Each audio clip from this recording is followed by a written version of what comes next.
Love, love, until I feel the breath of the Spirit flowing in me. Hello, welcome to Spirit of Life. My name is Geraldine Lee, your host, and our guest is Tanya Wilson.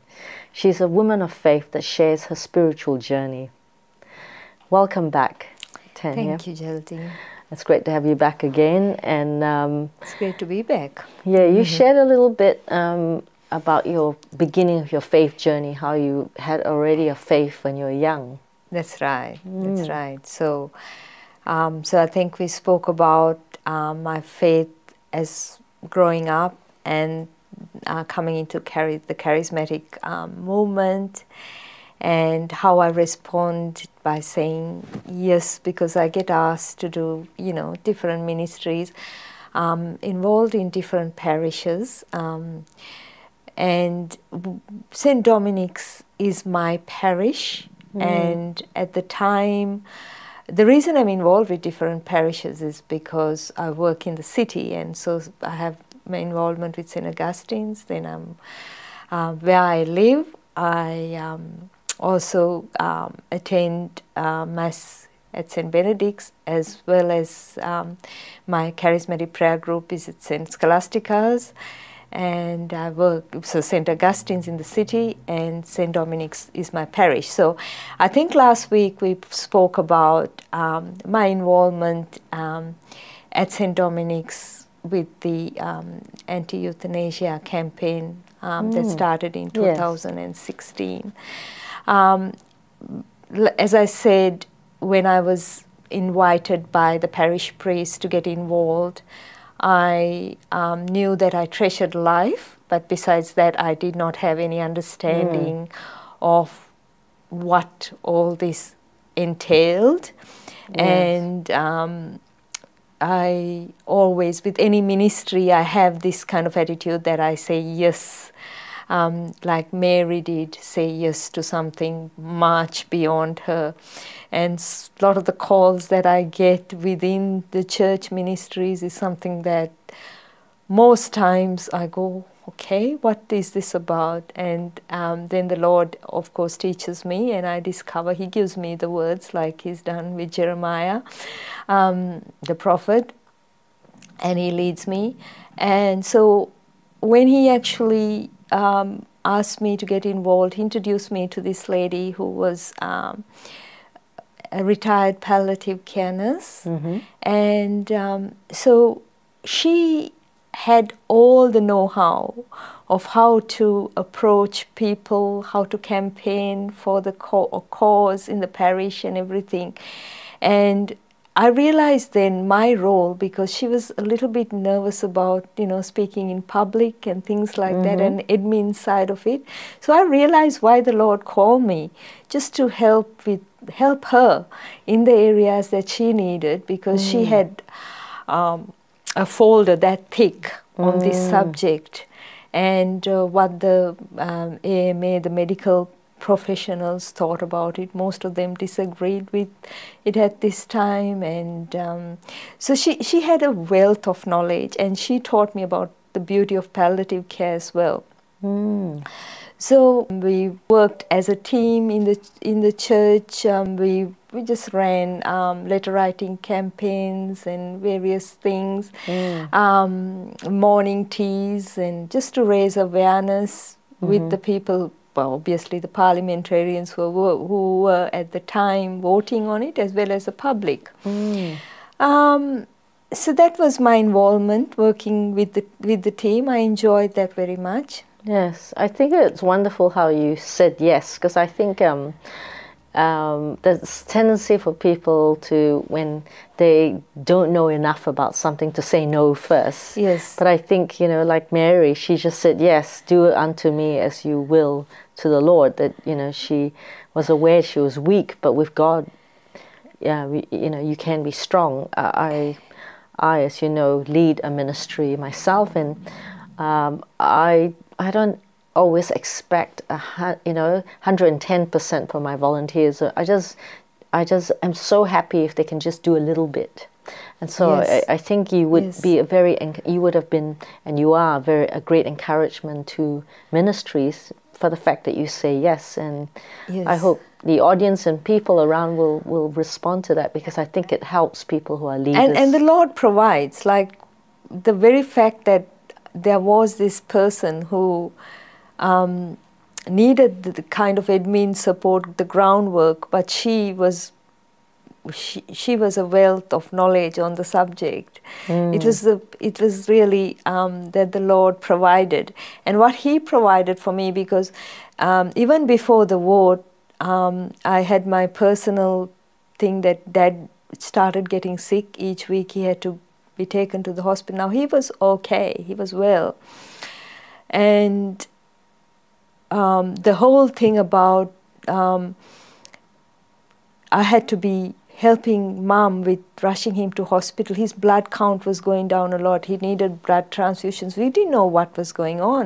So I had to actually leave the moment. I had to leave the campaign. And by that time they had enough of support. So you around came at the them. right time. And then to make a long story short, we discovered Dad had cancer. And they didn't know where the primary one, but by the time they actually discovered it was secondary, and he wasn't given very long to live. And under the law, he could have chosen euthanasia, but it wasn't the law at the time still, because it was under 6 months, but he ended up living 7 months. So he ended up living more than the doctors actually said he would. And he was not just living. He had every day was full life. joyful. And the things that I learned were really in place, because he had a great palliative support team. My mom was there caring for him. We were supporting her in the caring. He was the greatest experience that I got to see was how my dad, who had actually started coming for Mass a few months before he was diagnosed, grow in his faith. Oh, wow. On that note, we'll go for a break, but I'd love to hear more. Yeah. You've been watching Spirit of Life. Stay with us, and we'll be back after the break. Lord, till I feel much breath of the Spirit flowing in me. Lord, till I feel much breath of the Spirit flowing in me. Hello, welcome back to Spirit of Life. My name is Geraldine Lee, your host, and our guest is Tanya Wilson. She has been sharing her faith story. Welcome back, Tanya. Thank you, Geraldine. You were sharing about your dad, how it was a time of where he deepened his faith during his palliative care when he had cancer. Yes, so that's right. I mean, I think last week I mentioned that during the start of his journey as in the Catholic Church, he didn't regularly attend Mass and everything. But just before he was diagnosed with his cancer, he started attending church, and he wasn't even unwell. And my mom was really joyful at the fact that he was accompanying her. She was a very faithful servant of, and she still is a very faithful servant of the Lord. And so I remember her calling me and saying, "Guess what? Dad started to come to church with me." Wow. You know. How long did she wait? How many years? Oh, they were more than 50 years married. Oh, wow. She was a strong faith, praying all those years. Yeah. Finally at 50 something. Yes. Yeah. Just approaching 50, or just past their 50th And that's anniversary. beautiful, because it didn't sound like she was cynical. It sounded like she was so excited. No, she actually, each time she attended Sunday Mass, she probably took him with her. You know, they were one. Very they were close. They lived that sacrament of being one in marriage so much. You know. That's beautiful. And so when he was diagnosed, and he was basically my uncle who lived in Brisbane. He was very involved in the Catholic charismatic renewal or the Sri Lankan wing Community. of community here. And he got in touch with the representative in Melbourne and said, "Can you visit my brother?" And so this person came and visited my dad. And they built a really good rapport. And my dad was a bit, I suppose, nervous or cynical, or he's not been involved with Catholic charismatic before. So I remember him calling me and I saying, "Can you come?" And so I got the privilege of I took time off work to attend at their home that day, the day this person visited. But it was a really good visit, because from the time he came, he was very prophetic. The readings he had, and he gave Dad a lot of hope. And now looking back at it, he was almost prophetic. He was quite prophetic about Dad's journey of coming back to Jesus, you know. And they offer a program. They call it the 4 Steps program. Basically, he was very faithful. He came and visited Dad every week. The whole program is to lead you back to the Lord through confession. And so the final step, my dad, after about 8 weeks or so, was ready to make confession. It was a very, very special time. There was a visiting priest from St. Benedict's who came, and he made his confession. But the interesting thing is, we watched Dad going weaker and weaker, but at the same time stronger and stronger in his faith. I remember when he couldn't even hardly say words, he would mumble to my mum towards the end of the night, prayers, he would say, you know, under his breath. So it was sad and joyful. Sad and joyful. And my mum would be busy, obviously, nursing him and doing everything, but he would remind her that it's prayer time. Oh, beautiful. Yes. And that's good, because obviously you and your mum have strong faith that other people would say this is tragic, but your values is that he comes closer to Jesus, you know, even though the human side of you, I suppose, is like you have to say goodbye to your dad, but it sounds like that was the very important part, that he has faith. Yes, and to see someone, in a sense, it's very sad, seeing someone who was so strong and alert and becoming weak and weaker, but there is a parallel at the same time. You see a different kind of strength. And you see the journey that someone said to me, I think the best way I can explain this is, someone said to me when Dad was first diagnosed, and they gave me a beautiful writing about how death being like a second birth, like you are born to a new life, and I kind of got to see that there was another life happening at the same time. That's the best way I can explain it. Yes. No, I kind of get that, because my dad also had cancer, and he died gradually, and he had palliative care, and I thought it was beautiful how he had reconciliation with different people, and relatives or friends where there was a rift. There was unity and forgiveness, and we had heaps of prayer groups. We were praising and worshiping and singing, and it was a beautiful intimacy from my dad to me and family members and friends. And that's very true. I'm glad you reminded me of that, because there was a rosary group, my mom's group of friends, who were also very, very faithful. And they used to come pray the rosary, and when he was at the end close to death at Box Hill Hospital he was, they even prayed came and we were praying the rosary wow. there. Mm. And Yes. yeah, that was pretty special. We somehow, because he's done the rosary right throughout, It's a great bond, isn't it? we kind of felt that whole group of them praying the rosary Very in the close. Yeah. yeah, and we almost felt Dad was joining us. Yes. Although he couldn't, was not very conscious at that stage. Yes. Yeah. On that note, we have a sad note. We have to go for a break now. You've been watching Spirit of Life. Stay with us and we'll be back after the break. Go till I feel much breath of the Spirit flowing in me.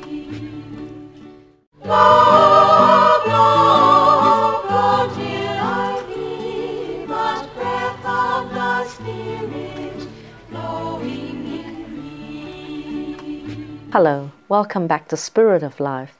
My name is Geraldine Lee, your host, and our guest is Tanya Wilson. She's a woman with great faith. Welcome back, Tanya. Thank you, Geraldine. Yeah, it was great how you shared about your journey with your dad, dying, and how, even though it was very sad, it was also joyous in a sense of the intimacy and the healing, and your dad's faith growing. As he was dying, he was growing stronger in his faith. That's right. I think I said it's like a new birth, and we felt that he was being born into something bigger than what we could understand, and we kind of experienced that strength, although his body was weakening. It was a sad, but also there was joy in it for our family, and it did bring the family together in a beautiful way as well. Yes, a closeness, isn't it? Yes, that's right. So it's yes, I was remember my dad when he was dying. He said, "Let's all talk about anything that if I've hurt you, I want to know, and vice versa if he's hurt me." And that was beautiful because we could share for hours, those sort of things. And sometimes I think to myself, why didn't we share it before, Because then there was such closeness and love and intimacy.